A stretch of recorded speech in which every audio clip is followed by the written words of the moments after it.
వాళ్ళని వాదార్చడానికి, ఆ కుటుంబాన్ని వాదార్చడానికి, వారిని పరామర్శించడానికి జగన్మోహన్ రెడ్డి గారు ఆ ప్రాంతాన్ని పర్యటిస్తే అక్కడ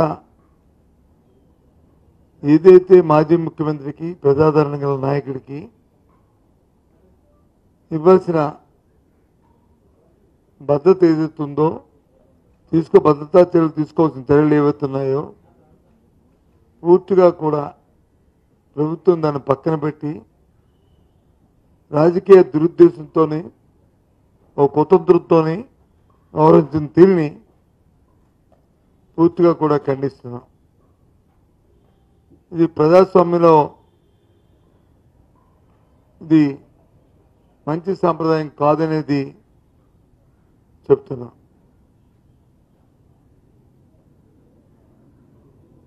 తెలుసు వారికి జగన్మోహన్ రెడ్డి గారు ఏ ప్రాంతానికి పోయినా రాష్ట్రంలో రాయలసీమ కానీ, ఇటు ఉత్తరాంధ్ర కానీ, ఇటు కోస్తా కానీ ఎక్కడికి వెళ్ళినా వేలాది మంది వస్తారనే విషయం తెలుసు. తెలిసినప్పటికి కూడా పోలీసు ప్రభుత్వ యంత్రాంగం నిర్లక్ష్యంగా ఓ దురుద్దేశంతో మరి ఆ భద్రత వైఫల్యం చేయడం అనేది చాలా శోచనీయం. మనం చూసాం సాక్షాత్తు ఆ ప్రాంతంలో ఉన్న పోలీసు అధికారులు అంటారు 1100 మందిని మేము వచ్చి సెక్యూరిటీకి కేటాయింపు చేశామంటారు. మీ ద్వారా ఈ రాష్ట్ర ప్రధానిగా అందరినీ కూడా రిక్వెస్ట్ చేస్తున్నాను, ఆ విజువల్స్ చూడండి, ఎక్కడ చూడండి, అక్కడ 1100 మంది పోలీసులు కనీసం 110 మంది అయినా ఉన్నారా చూడండి, కనిపిస్తున్నారా చూడండి. రే ఎందుకు ఈ ప్రభుత్వానికి అంత ఆక్రోశం? ప్రజాస్వామ్యంలోనూ ఎన్నుకోబడిన ప్రభుత్వాలు చట్టబద్ధంగా ఎవరికి స్థాయిలో వారికి ఇవ్వాల్సిన రక్షణ కల్పిస్తూ పరిపాలన చేయవలసిన అవసరాలు ఉన్నాయి, ఆవశ్యకత ఉంది. కానీ ఇవాళ అలా జరగట్లే. ఇక్కడ తిరిగి మళ్ళీ ఎదురు దాడి, ఎదురు కేసులు. అక్కడ రామగిరి మండలంలో మా మాజీ శాసనసభ్యుడు ప్రకాష్ మీద, ఆ జిల్లా అధ్యక్షురాల మీద ఒక కేసు పెట్టారు. వైఫల్యం వచ్చి వీరిది, కేసు వచ్చి వాళ్ళది. సాక్షాత్తు రోజున పోలీసు వారే వాళ్ళ తాలూకా మైకులు ఇచ్చి, సార్ మీకు కార్యక్రమాలు చెప్పండి సార్ మా మైకుల్లో చెప్పిన నేపథ్యం, పోలీసు చెప్పిన రీతిగా అక్కడ ప్రవర్తించిన తీరు. ఈ ప్రభుత్వం చేస్తున్న అరాచకాల్ని, వాళ్ళు చేస్తున్న దౌర్జన్యాలకి ఆ ప్రాంతంలో ఉన్న ప్రజలతో కడుపు మండి ఈ ప్రభుత్వంతో దృశ్యాలను ఎదుర్కోవడానికి మరి జగన్మోహన్ రెడ్డి వస్తే వాళ్ళందరూ ఆయనకి సాదర స్వాగతం చెప్తే కళ్ళు కుట్టి ఇలాంటి కార్యక్రమాలు చేయడం. ఇదేమైనా ఎవరైనా ఆ కేసు పెడతారండి? ఇది అంటే వైఫల్యాన్ని కప్పించుకోవడానికి వచ్చి తిరిగి నాకు నాయకుడి మీద పెడతారా? నాకు ఇప్పుడు టీవీలో చూశాను, ప్రకాష్ రెడ్డి గారు అంట ఆ చుట్టూ బారికేడింగ్స్ వచ్చి సరిగ్గా కట్టలేదంట. వైఫల్యం కట్టలేదన్నప్పుడు మీరు ఇన్ఫార్మ్ చేయాలి కదా. ఇక్కడ సెక్యూరిటీ ఇక్కడ గట్టిగా మీ పార్టీ కార్యక్రమం చేయలేదు, మరి దయచేసి మీ హెలికాప్టర్ ల్యాండ్ అవ్వడానికి వీల్లేదని చెప్పాలి కదా. ఎవరు తప్పండి? ఇది తిరిగి ప్రకాష్ రెడ్డిదా తప్పు? ఏంటిది? ఎక్కడే పోతుంది ఈ ప్రభుత్వం? ఈ పరిపాలన ఎప్పుడూ ఒకలాగా ఉండదు. ఉదయం అయిపోతే రాత్రి వస్తుంది, రాత్రి వెళ్తే ఉదయం వస్తుంది. ప్రజాస్వామ్యంలో ప్రతి 5 సంవత్సరాలకు ఎన్నికలు జరుగుతుంటాయి. కానీ ఎన్నుకోబడిన పాలకులు ప్రజాస్వామ్యబద్ధంగా పరిపాలన చేయాలి. చట్టాన్ని చేత్తో తీసుకుంటే చూస్తూ ఊరుకోదు, చట్టాలు ఊరుకోవు, ప్రజలు వచ్చి తిరగబడతారు, ప్రజా విప్లవం వస్తుంది. దయచేసి అలాంటి పరిస్థితులు ఈ రాష్ట్రం తావద్దని కోరుతున్నాను. చూసాం మనం ఆ పక్కన ఉన్న శ్రీలంకలో జరిగిన ఉద్యమాలు చూసాం, ఆ పక్కన ఉన్న బెంగాల్లో జరిగిన ఉద్యమాలు చూసాం.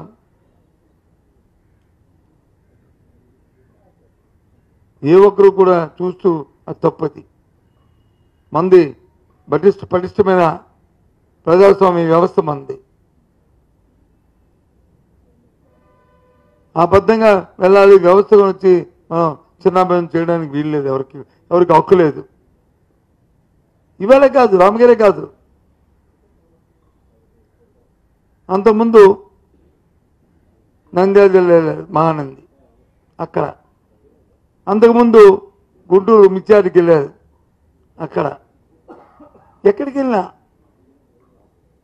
మళ్ళీ పైపెచ్చు హెలికాప్టర్కి వచ్చేది, హెలికాప్టర్ ఏ విధంగా ఎగిరింది అని అడుగుతున్నారు, పైకి లేచింది అడుగుతున్నారు.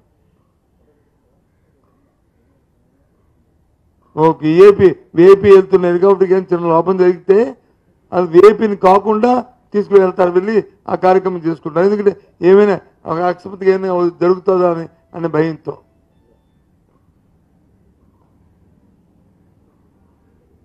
మా అమ్మ తెంగెత్తిగా లేదా?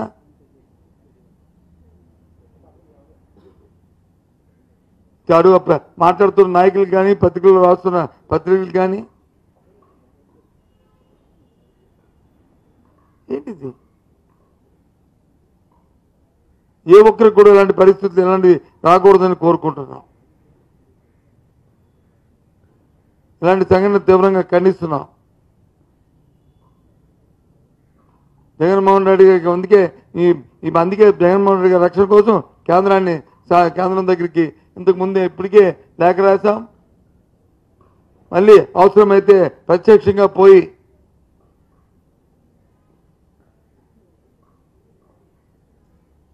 అక్కడ ఉన్న హోంమంత్రిత్వ శాఖని అవసరమైతే ప్రధానమంత్రిని కూడా కలిసి దీని మీద ఆయన రక్షణ కోసం డిమాండ్ చేయదలుచుకున్నాం.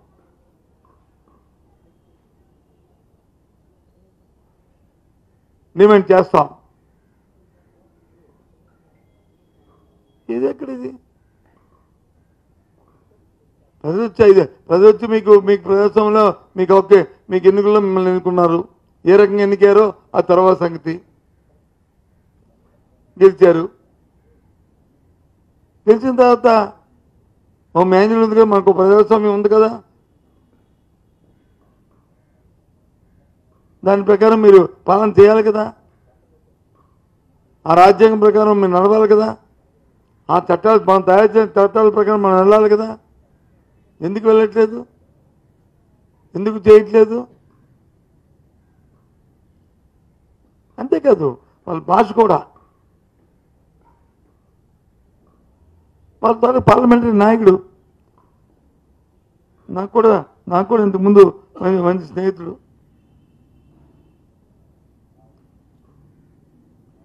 కృష్ణదేవరాయలు ఇప్పుడు వచ్చి పార్లమెంట్ నాయకుడు. సంతోషమే, కుర్రాడు, ఇంకా బోల్డంత వయసు ఉంది. ఒక మాజీ ముఖ్యమంత్రిని పట్టుకుని ప్రొఫెషనల్ కిల్లర్ అంటాడు. ఏమైనా ఆలోచన ఉందా? మళ్ళీ విద్యాసంస్థలు నడుపుతున్నారు కదా మీరు, మీ తండ్రి గారు ఇదే నేర్పారా నీకు? ఇలాంటి భాషనే?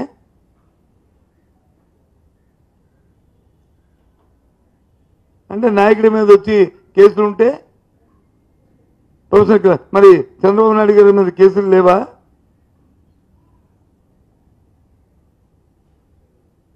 చంద్రబాబు నాయుడు మీద కేసులు లేవా చెప్పనండి. మరి ఆయన కాదా? ఆయన కూడా అదేనా? ఏంటి మాటలు? నోటికి అదుపు ఉండాలి. పరిపాలన వచ్చి గాలి కుదిశారు. ఎంతసేపు డైవర్షన్ పాలిటిక్స్.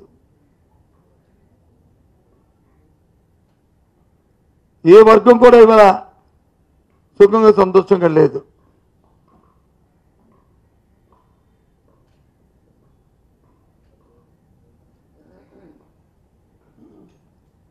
అప్పుడు రోజు మన జిల్లాకు సంబంధించి మనం చోడవరం సొరపేటను చూసాం. ఇవాళ రేపుడుతోనో కషింగ్ అయిపోతుంది సుమారు 1,00,000 టన్నుల పైన. మనకి డబ్బు ఇవ్వలే. ఆ రైతాంగం ఎలా బతుకుతారు?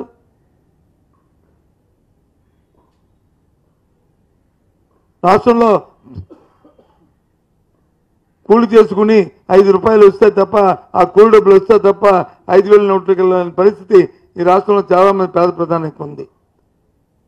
దాన్ని దృష్టిలో పెట్టుకుని పరిహార పథకం ఒక పథకాన్ని కేంద్రం ఆనాటి మన్మోహన్ సింగ్ ప్రభుత్వం పెట్టింది. అది అప్పటి నుంచి ఇప్పటి వరకు కూడా జరుగుతుంది.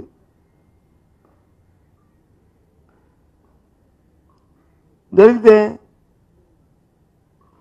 ఇప్పుడు 75 రోజులు అయింది. వాళ్ళకి వచ్చి వేతనాలు లేవు. మరి ఏ రకంగా పని వాళ్ళ జీవితాలు వచ్చి కొనసాగుతాయి? ఏ రకంగా కొనసాగుతాయి చెప్పండి. వాళ్ళకి రోజు ఎలా గడుస్తుంది?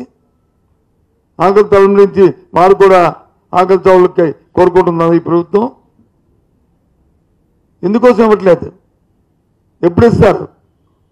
ఇవ్వాలని డిమాండ్ చేస్తున్నాం.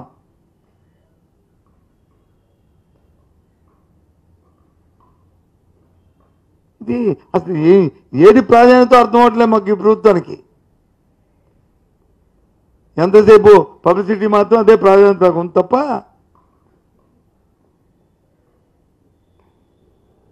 ఆలోచన లేకుండా ఈ కార్యక్రమం చేస్తున్నారు. I'm sorry. ఏదో గొప్పగా జనం నుంచి మోసం చేస్తాం, మాకు మేము మోసంలో తిట్ట, మేము అబద్ధాలు చెప్పినా 10 అబద్ధాలు చెప్పినా పెళ్లి చేయాలన్న సామెతలు 100 అబద్ధాలు చెప్పి ఇలా అధికారంలోకి వస్తే చాలు, మళ్ళీ 5 సంవత్సరాలు కదా అనుకుంటే పొరపాటు. జనం పడుతున్న ఇబ్బందులు కానీ ఆక్రోశాలు కానీ మీరు చేస్తున్న అరాచకమైన ఈ చట్ట వ్యతిరేకమైన ఈ చర్యలు కానీ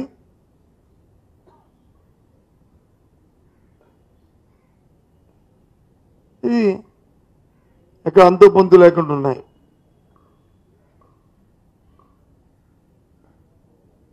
అందుకే మేము ముందుకు వచ్చాం. జగన్మోహన్ రెడ్డి గారి పద్ధతి పట్ల మాకు ఆందోళన ఉంది. చట్టపరంగా ఆయనకి ఇవ్వాల్సిన పద్ధతిని ఇవ్వాలి. ప్రజాదరణ నాయకుడికి ఇవ్వాల్సిన ఏదైతే రక్షణ ఉందో ఆ రక్షణ కొనసాగించాలి అని ప్రభుత్వాన్ని డిమాండ్ చేస్తున్నాం. జరిగిన పరిణామాలను ఖండిస్తున్నాం.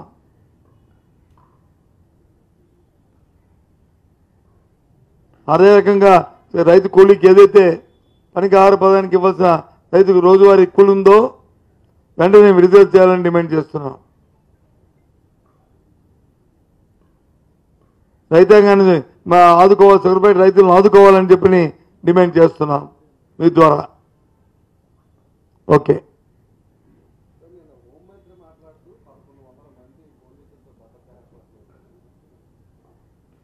ఇప్పుడు చెప్పాను కదండి, 11 మందిలో భద్రత ఏర్పాటు చేస్తే ఎక్కడున్నారు? మనం ఎదురు చూసాం కదా, కనిపించాలి కదా.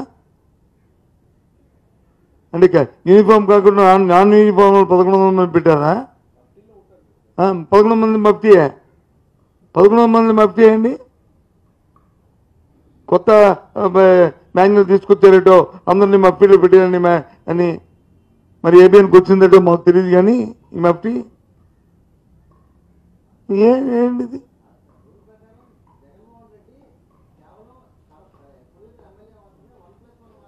ఇవ్వని అవును, మాజీ మాత్రం ఇవ్వాలి అంతే. కాదని ఎవరన్నారు? మేము మాత్రం ఏమన్నాం? మేము మాజీ హోదా మాట్లాడుతున్నాం. మేమేమి డైవర్షన్ అనలేదు. మాజీ సీఎం హోదాకి ప్రజాదరణ నాయకుడు ప్రజలు వస్తుంటే అంటే ఇఫ్ యూ డోంట్ మైండ్ ఏమనుకోవద్దు. దీనికి లింక్ పెట్టి కంపేర్ చేస్తాను అనుకోవద్దు. ఆఫ్టర్ ఆల్ ఏమీ లేదు. సెలబ్రిటీకి ఓ 1000 మంది వస్తానంటే ఎంత అడావిడి చేస్తారండి పోలీసు? ఒక మాజీ ముఖ్యమంత్రి, ఒక ప్రజాదరణ నాయకుడు, వేలాది మంది వచ్చి ఆయన వస్తాడని మీకు ఇన్ఫర్మేషన్ ఉన్నప్పుడు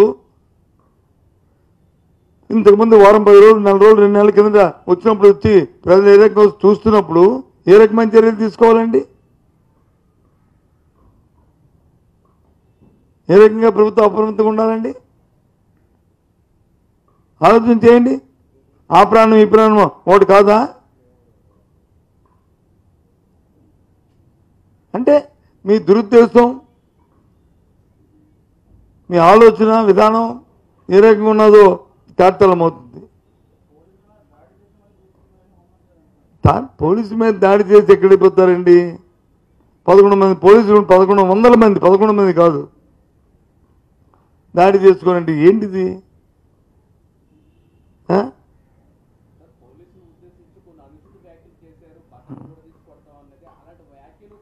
పక్కన ఓడ తీసి కొడతామని చెప్పలేదు. తప్పు మీకు దాన్ని యాడ్ చేయకు. యూనిఫామ్ వచ్చి తొలగించి చట్టపరమైన చర్యలు తీసుకుంటా ఉన్నారు. మిగతా నాయకుల్లోకి వచ్చి ఏం తినడానికి వచ్చామనే భాష మేము పదాలు కానీ, లేకపోతే మేము మిగతా నాయకులు ముఖ్యమంత్రి మాట్లాడిన మాటలు కానీ అవి ఇంకా జోగ్రస్వాకరంగా ఉన్నాయి. వినడానికి కూడా సభ్య సమాజం సిగ్గుపడేటట్టు ఉన్నాయి. అమ్మా ఆ మాటలతో ఎక్కిపించినాయి. కానీ తప్పు కదా. చట్టాన్ని చేతితో తీసుకున్న వాళ్ళు వచ్చారండి. ఒక చిన్న విషయం చెప్పేదా మీకు? మొన్న మా మంత్రి గారు, మాజీ మంత్రి గారు, ఆయన ఊర్లో ఇది అభివృద్ధి అత్తిరి హెడ్ క్వార్టర్స్లో మండల ఎలక్షన్ జరిగింది. ఈయన మండల ఎలక్షన్ వెళ్ళడానికి ఈయన ఇంట్లో వచ్చి వాళ్ళ ఎంపీటీసీలు అందరూ ఉన్నారు. ఆ ఇంటి చుట్టూ తెలుగుదేశం కార్యకర్తలు వచ్చి వాళ్ళు బయటికి వెళ్ళకుండా అడిగితే పోలీసు వచ్చి పక్షపాతం వహిస్తే నేను మాట్లాడాను ఎస్పీతోని 10 సార్లు మాట్లాడాను. సార్ బందోబస్తు, సార్ బందోబస్తు ఉంటే అక్కడ నుంచి ఎలక్షన్కి వెళ్ళే హక్కు ఉంది కదా సార్, వెళ్తారు కదా సార్, తీసుకెళ్ళనంటే తీసుకెళ్తున్నాను సార్ అంటాడు. మరి నేను నాయసాగర్ గారికి ఫోన్ చేశాను. నాయసాగర్ చూడు ఇదేదో కుట్రతో అవుతుంది, ఇదేదో కుట్రతో అవుతుంది, సమన్వయం పాటించండి, మన ప్రజలు చెప్పండి, మన నాయకులు చెప్పండి, కార్యకర్తలు చెప్పండి, ఎవరు కూడా సహనం పాటించి ఉండండి. ఏ చిన్న జరిగినా మళ్ళీ ప్రజలు మన వాళ్ళు ఇబ్బంది పడతారని చెప్పి నేను చెప్పాను ఫోన్ చేసి. ఆయన ఇంట్లో పెట్టి అది చేయొచ్చా అండి? అంటే రాష్ట్రంలో ఏ రకంగా ఉన్నాయో మీకు పోలీస్ వ్యవస్థ ఏ రకంగా నడుస్తుందో మీకు చెప్తున్నాను. ఉదాహరణకి ఇది ఎస్పీ గారికి నేను పెట్టిన మెసేజ్ కానీ నాతో ఫోన్లో మాట్లాడి నాకు రికార్డులు చేయడం అలవాట్లేదు కానీ మెసేజ్ పెట్టినప్పుడు వచ్చి మీరు ఆయనకి పెట్టడం లేదు చూడండి. ఆయన కూడా అటువంటి ఎస్ సార్ అవి చూస్తారని చెప్పిన మాటలు. అయితే ఏంటి అంటే ప్రజలను కొట్టుకోమంటావా? పార్టీలు కొట్టుకోండి, వర్గాలను కొట్టుకోండి అని చెప్పి ప్రోత్సహిస్తామా? ఇదా వ్యవస్థ?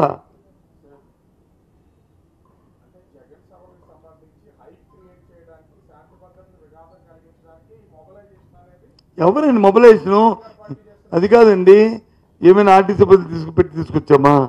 లేదు లారీలు పెట్టి తీసుకొచ్చామా? లేదు కాంట్రాక్ట్ క్యారియర్ బస్సులు పెట్టి తీసుకొచ్చామా? ప్రజలు స్వచ్ఛందంగా వస్తుంటే, జగన్మోహన్ రెడ్డి గారు ప్రజాదరణ నాయకుడు కాబట్టి ఆయన చూడడానికి వస్తుంటే, ఆయన పలకరించడానికి వస్తుంటే ఏం మాట్లాడేవి? పరామర్శించడానికి కలిస్తే వస్తారు. నేను ఒక ఊరు వెళ్ళానంటే నేను ఊరిని నా స్థాయికి ఆ ఊరిలో 100 మంది వస్తారు. అది పరామర్శడానికి వెళ్ళానా, రిబ్బన్ కటింగ్ చేయడానికి వెళ్ళానా, ఒక గోప్రవేశానికి వెళ్ళానా, ఒక పెళ్లికి వెళ్ళానా ఉండదు.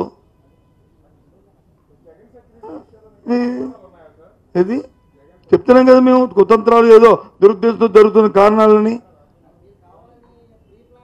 ప్రీ ప్లాన్ మేమేందుకు చేస్తాం? సరే ఎవరు ఆరోపించడానికి వాళ్ళ ఆలోచన విధానం ఉంది, అది కర్మ. నేను దాంట్లోకి వెళ్ళను.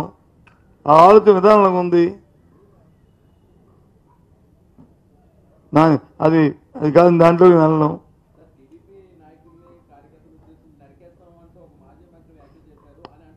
ఇగో ఒకటి వింటారా, నా మాటనండి. మీ మాజీ మంత్రి నా పక్కనే ఉన్నారు ఏంటి, ఆ మీటింగ్లో నేను కూడా ఉన్నాను. ఐ వాజ్ దేర్, నేను కూడా ఉన్నాను. ఆయన ఏం చెప్పారు, ఇప్పుడు జరుగుతున్న అరాచకాలు ఇవన్నీ చూస్తుంటే త్వరలో మా ప్రభుత్వం వస్తుంది, వస్తే మన తాలూకా రాష్ట్రం తాలూకా సినారియో వేరు, కల్చర్ వేరు, ఆలోచన విధానం వేరు. గుంటూరు నుంచి శ్రీకాకుళం వరకు సౌమ్యంగా ఉంటారు. మాజీ మంత్రి ఇంటి మీదకి వచ్చి ఆపుతుంటుంటే రేపు ఏం చేస్తారు, బయట రానిపోతే వాళ్ళు ఊరుకుంటారా? చూస్తూ ఇలాంటి పరిస్థితులు రానివద్దు. అలాగే ఆ పై ప్రాంతంలో కొద్దిగా ప్రవేశించుకుంటారు, ఇంకా అక్కడ వచ్చి ఇంకా లేనిపోయిన ఇవి జరుగుతాయి. అలాంటి సాంప్రదాయాలు తీసుకురావద్దు ఈ రాష్ట్రంలోనూ దయచేసి. నేను ఉన్నాను స్టేజ్ మీద సార్, నేను ఉన్నాను, చూసుకోండి. ఇలాంటి తీసుకురావద్దు, ఒక్క నిమిషం, ఇలాంటివి తీసుకురావద్దు, ఇలాంటి సాంప్రదాయాలు వద్దు, మనకి సమయం పాటించుకొని పరిపాలన చేయండి, చట్టాన్ని చేతిలో తీసుకోండి. రెడ్, బ్లాక్, బ్లూ అని చెప్పి ఈ రంగులు చెప్పకండి అని చెప్పాడు ఆయన. ఎవరు అలా ఈయన అనలేదు, ఈయన నరికేస్తానని చెప్పలేదు. అలాంటి పరిణామాలు వస్తుంటాయి, రావద్దని కోరుకుంటున్నాను నేను చెప్పాడు. ఆయన ఎందుకు చెప్తాడు? ఆయన ఇవాళ కాదు కదా, కింద స్థాయి నుంచి వచ్చిన నాయకుడు ఆయన జడ్పీటీసీగా, జిల్లా చైర్మన్గా, మా ఎమ్మెల్యే, శాసనసభ్యుడిగా, తర్వాత మంత్రిగా ఆయన నాయకుడు. ఆయనకి సంస్కారం, చట్టం పట్ల గౌరవం అన్ని ఉన్న వ్యక్తి. ఇప్పుడు చెప్పు.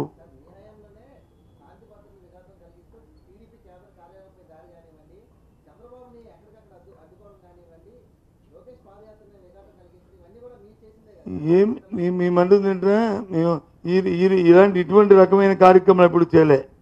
టీడీపీ ఆఫీస్ మీద వచ్చి ఇది చేశారంటే మేమేం దాన్ని సమర్థించలేదే. ఎవరు నిందా? మా పార్టీ సమర్థించలేదు. చూడండి ఒక క్లిప్పింగ్ చూడండి, మా పార్టీ స్టేట్మెంట్ని చూడండి, స్టేట్మెంట్ని ఎవరైనా చెప్పారేటో, ఎవరు చెప్పారు చూడండి. ఎప్పుడు కూడా ఇలాంటి వాటిని సమర్థించే సమస్య లేదు. ఏంటి వాళ్ళ అండంగా ఏముంది? నీ మీద బురదల్లడానికి ఏముంది? బురదల్లడం వేరు, జరిగిన పరిస్థితి పరిణామాలు వేరు. తర్వాత దాన్ని జోగి రమేష్ మంత్రి పరిస్తారా? ఏమో అలా ఆపాదిస్తే దాన్ని మేము దాని సమాధానం చెప్పాలా? ఏంటి అదొక పెద్ద ఏదో యుద్ధము, దాన్ని ఏదో ఒక స్వాతంత్ర సమరంలో వచ్చి ఎన్నో యుద్ధాలు జరిగాయి కదా బ్రిటిష్ వాళ్ళకి, మన రాజులకి, మన విజయనగరం పప్పుల యుద్ధంలో. ఆ యుద్ధంలాగా వచ్చాను వీరుడు, అందుకని ఇచ్చారండి. అవును నవ్వుతాడు అన్న, ఇవన్నీ కాదు, తాండ్ర పాపారాయుడు అందుకు ఇచ్చారండి. ఆయనకున్న ఈక్వేషన్స్లోనూ అప్పుడున్న రాజకీయ పరిస్థితుల్లోనూ ఆయన బలహీన వర్గాలకు చెందిన వ్యక్తి. ఆ జిల్లాలో ఉన్న, ఆ ప్రాంతంలో ఉన్న ఓ శాసనసభ్యుడు. ఆయనకి ఇవ్వాలని ఆ రోజున ఇవి ఇచ్చారు, అంతేగాని తాండ్రబాబుని ఇచ్చారా? ఎవరు అవుతాడు కానీ ఏం బాటలు వస్తుంది. మీరు కాదు, మన టీడీపీలో ఆపోజిస్తారు, నేను చెప్తాను. వాళ్ళు ఆపోజిస్తారు ఏదైనా సరే. ఏదైనా ఇప్పుడు జరిగిన ప్రకాష్ రెడ్డి మీద ఉన్న ఆ జిల్లా ప్రెసిడెంట్ మీద కేసు పెట్టచ్చా? వాళ్ళ కోరుండి ఇదంతా చేయించారు. నవ్విపోరు, ఇది సిగ్గుపడుతుంది సమాజం. ప్రజలు వచ్చి అమాయకులా చూడండి, రాష్ట్ర ప్రజలు వినండి, ఇలాంటి పెట్టి తిరిగి కేసు ఎవరి పెడుతున్నారు. ఇదేనా చట్టం? ఇదేనా ప్రజాస్వామ్యం?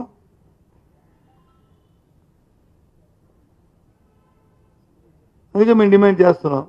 ఆ రోజు చెప్పాం, మిర్చాయితీలో వెళ్ళినప్పుడు వచ్చి ఏం జరిగిందో ఆ రోజు వైఫల్యం గురించి. మళ్ళీ సేమ్ రిపీట్ అయింది నంద్యాల వెళ్ళినప్పుడు, మళ్ళీ రిపీట్ అయింది మళ్ళీ నిన్న. ఏంటిది?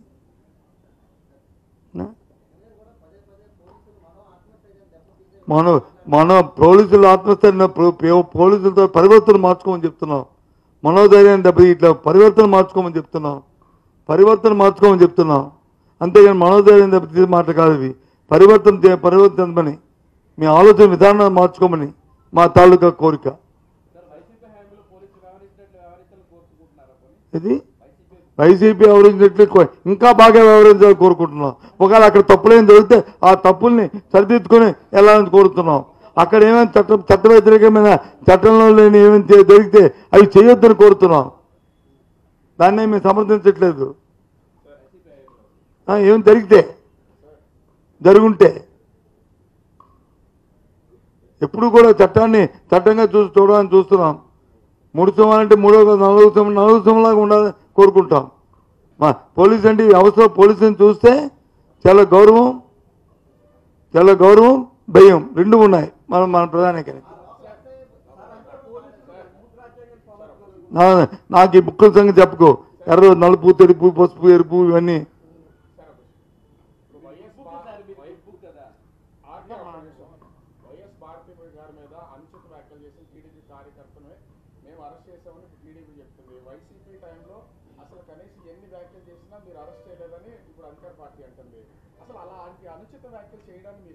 అనుచిత వ్యాఖ్యలు ఎవరు చేసినా సరే తప్పది. ఆ రోజు చంద్రబాబు నాయుడు గారు వచ్చి బాధపడి ఆయన దుఃఖించిన పరిస్థితుల్లోనూ ఆ రోజు మేము తప్పని చెప్పాం. ఇక్కడే చెప్పాను, ప్రెస్ మీట్లో రాష్ట్రం చెప్పాం. ఎవరు అనలేదు, అదేం రికార్డెడ్గా అనలేదు. ఎవరైనా ఏదైనా వెనకాల వచ్చి పాసింగ్ రిమార్క్ నోటుతో అంటే అది తప్పు, దాన్ని ఖండిస్తున్నాం, దీన్ని సమర్థించే సమస్య అని చెప్పాం ఆ రోజు. నీకు అర్థమవుతుందమ్మా, అది పాసింగ్ రిమార్క్. నువ్వు వెళ్ళిపోతుంటే నిన్నేదో అన్నాడని. ఆ రోజు ఏం జరిగింది? వెళ్తుంటుంటే ఆ సభలో వచ్చి మామూలుగా వాళ్ళు వచ్చి ఏదో అన్నారని చెప్పేసి అనేది అభియోగం. రికార్డుల్లో కానీ లేకపోతే నేను చేయి చూమెత్తి కానీ లేకపోతే నీతో వచ్చి వాదించి కానీ ఎవరు అనలే. అయినప్పుడు కూడా తప్పని చెప్పాం. ఎవరో వింటున్నప్పుడు ఆయన ఏది ఇప్పుడు ఈయన తాలూకు ప్రెస్ మీట్ చూసిన తర్వాత అయ్యా అంత జరగకూడదు అలాంటి మాటలని చెప్పి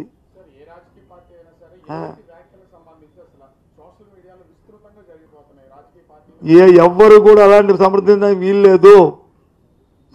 అలాంటి వ్యాఖ్యలు చూస్తాను అసలు సంఘబహిష్కరణ చేసేయాలి. ఇంకోసారి మళ్ళీ ఎవడో అలాంటి పనులు చేయకంట. ఎవరైనా సరే ఇవాళ నీకు అవుద్ది, ఇవాళ నాకు అవుద్ది, రేపు ఇంకోటికి అవుద్ది, ఎల్లుండి ఇంకోటికి అవుద్ది. దానికి ఒక పారామీటర్ ఉండాలి. పారామీటర్ దాటి క్రాస్ అయిన తర్వాత ఉండకూడదు. నువ్వన్నావు ఇవాళ, నేను రేపంటాను, ఎల్లుండి మేమంటాము, అది కాదు కదా. ఈ మధ్య ఎక్కడ నువ్వు కనిపిస్తే కొత్తగా వచ్చారు, రండి, లాంగ్ టైం చెప్పండి.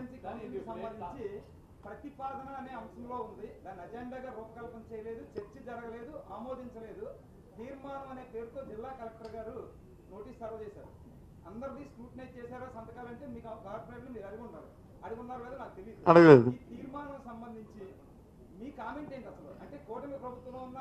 నేను అంటుంది ఏంటంటే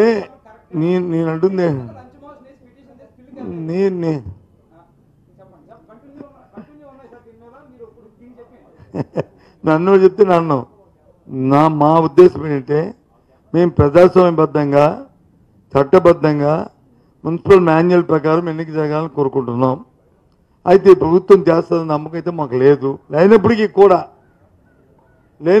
కూడా అయినా ఉంటుందేటో నాకు ఆశతో, ఒక ఆలోచనతో, ఆల్వేజ్ పాజిటివ్ థింకింగ్తో మేము దీన్ని ఎదుర్కోవడానికి మేము ప్రయత్నం చేస్తున్నాం.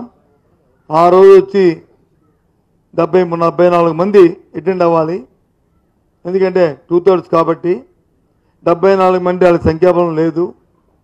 అందుకే 4 రోజుల టైం ఉందని ఆఖరి రోజు ఇచ్చారు. సరే మీరు చెప్పినట్టుగా ఈ అవకతవకలు జరిగితే ప్రజాస్వామ్యంలో కాలమే చెప్తుంది సమాధానం, చెప్తుంది. టీడీపీ వాళ్ళు ఎక్కడికి వెళ్ళారు ముందు చెప్పి ఇది అడుగు. సార్ టీడీపీ వాళ్ళు ఇక్కడికి వెళ్ళారండి, మీరు ఎక్కడికి వెళ్ళారని అడగాలి కదా నువ్వు న్యాయంగా అయితే నువ్వు చెప్పు. ఇది మళ్ళీ మళ్ళీ మళ్ళీ మళ్ళీ రిపీట్ చేయి, అప్పుడు అడుగుతా చెప్తాను. నువ్వు చెప్పు, నువ్వు మళ్ళీ రిపీట్ చేయి, అప్పుడు చెప్తాను.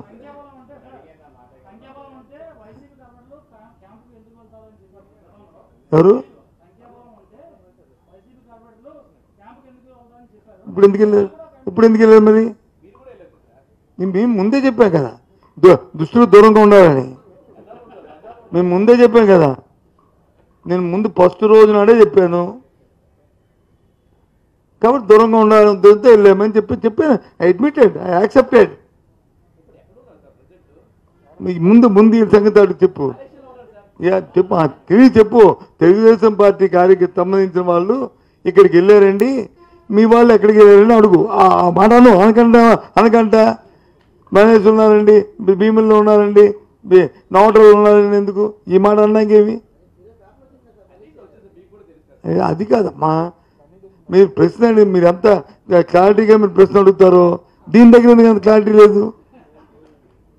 నీకు క్లారిటీ ఉందని మాకు తెలుసు, మీకు దీని దగ్గరకు వస్తారు క్లారిటీ ఎందుకు మిస్ అవుతుంది? ఏంటి ఎక్కడదేం పర్వాలేదు. ఎవరు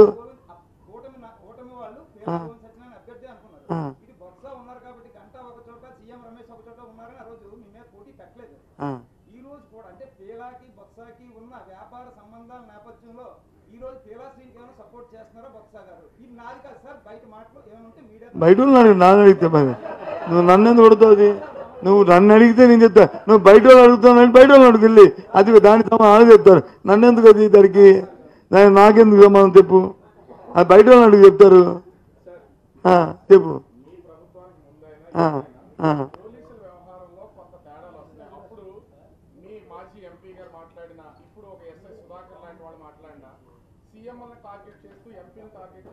ఫ్యాషన్ అయిపోయిందండి, ఫ్యాషన్ అయిపోయిందండి, ఫ్యాషన్ అయిపోయింది. ఏ ప్రభుత్వాలైనా ఎవరైనా మాటలు మాట్లాడినప్పుడు వాళ్ళు మాన్యువల్ ప్రకారం ముందు చర్య తీసుకుంటే ఇంకోసారి ఇంకోటి మాట్లాడు. ఎవరైనా చెప్తాను సరే, నేను సమర్థించట్లేదు, నేను ఏది కూడా సమర్థించను, తప్పే. ఈ ప్రభుత్వం చేసింది కదా, ఈ ప్రభుత్వం చేస్తామని కూడా నేను సంబంధించాను. నాగేశ్వర గారు కూడా చెప్పింది ఏంటి, మీరు అలా చేస్తే ఈ రకమైన ఆలోచనలు రావచ్చు, వద్దు అలాంటి ప్రక్రియ కానివద్దు అని చెప్పింది ఆయన.